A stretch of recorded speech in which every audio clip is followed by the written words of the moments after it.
ఒక 100 మంది పేరు ఇక్కడ చెప్పొచ్చు. సో అందరు ఉన్నారు, అందరికీ కూడా అందరి బాధ్యత కూడా ఈ రోజు ముందు మనకు కనిపిస్తుంది ఏంటంటే భవిష్యత్తులో ఈ రాష్ట్రం బాగుపడాలంటే కేసీఆర్ గారు మళ్ళీ రావాలనేది ప్రతి ఒక్కరికి కనిపిస్తున్న అంశం.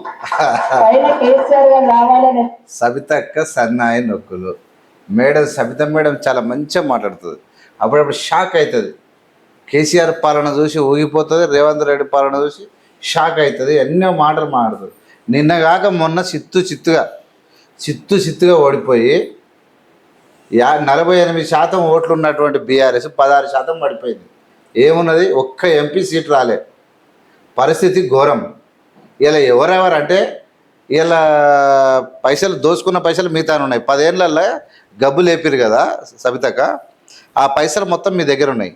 ఆ డబ్బులు పెట్టి కొంతమందిని పెట్టుకొని మీరు జనాలను పిలిపించవచ్చు, కొంతమంది పార్టీలో జైన్గా అయ్యేది కూడా జరగవచ్చు. కానీ వాస్తవమైన సన్నాయి నొక్కుల విషయంలో మాత్రం సబిత మేడమే నెంబర్ 1.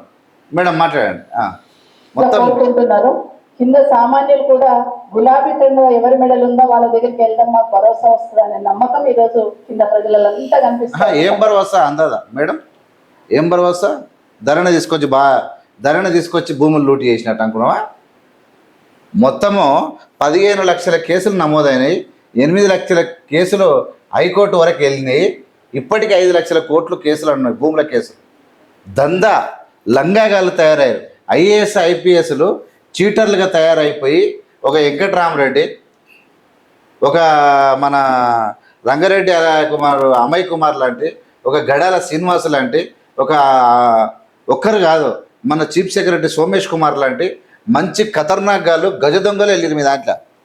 మీరు దోసుకొని అంట గులాబీ పండుగ అండగా ఉంటుంది అంటే వీళ్ళు. గులాబీ కండమా అండగా ఉంటుందా? ఎవరికి అండగా ఉన్నది? ఈమె ఎడ్యుకేషన్ మినిస్టర్ ఇస్తే ఒక అటెండర్ ట్రాన్స్ఫర్ కాలే, ఒక లెటర్ ఇస్తే ఏం చేయాలనో అర్థం కాక ఇలా నీతులు మాట్లాడే పరిస్థితికి వచ్చింది.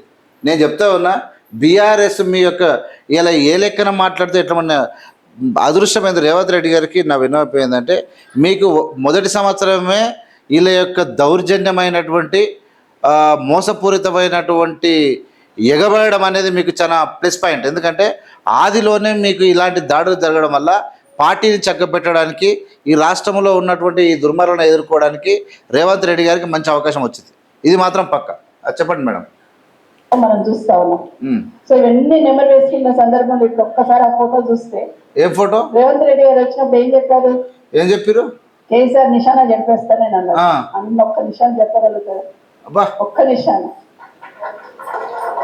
వేరే ఏమొద్దు, ఒక్క నిశాన చెప్పారు. ఒక మీటింగ్ పోతే ఒక రైతు అంటా ఉన్నాడు, ఏమంటున్నాడు, లేడీ కళ్యాణ లక్ష్మి చెప్పి ఇస్తున్నది అట్లా పోతా ఉంటే 2 సార్లు అయిపోతుంది రైతు బంధమ్మా. కేసీఆర్ పుణ్యాత్ముడు అయిన కేసీఆర్ ఏమో పుణ్యాత్ముడు కాబట్టి ధనవంతమైనటువంటి ఇలా మిగులు బడ్జెట్ ఉన్న రాష్ట్రాన్ని అప్పుల రాష్ట్రంగా తయారు చేసిండు.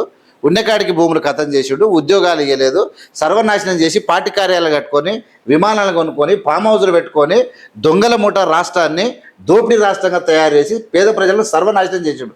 అదే రేవంత్ రెడ్డి వచ్చి ఇలా సిలిండరు ఉచిత 500లకు సిలిండరు, ఇలా గృహోపకరణాలకు ఇండ్లకు 48 లక్షల మందికి ఇలా ఉచిత విద్యుత్తు, రైతులకు విద్యుత్తు, రైతు రుణమాఫీ అనేకం జరుగుతూ ఉన్నాయి.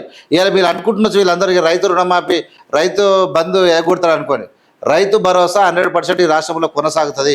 పేదవాళ్ళకి అందరికీ రైతు అందరికీ వస్తుంది. ఎవరు టెన్షన్ పడాల్సిన అవసరం లేదు. రాష్ట్రాన్ని ఆల్రెడీ హత్య చేసిండు కేసీఆర్. ఇలా రాష్ట్రాన్ని బతికించుకుంటూ రైతులను బతికించుకునే బాధ్యత రేవంత్ రెడ్డి పైన ఉంది. మేడం చాలా చూస్తారు మీరు షాకుల మీద షాకులు, ఇట్లా షివరింగ్ రావాలి కాంగ్రెస్ పార్టీ పాలన చూసి.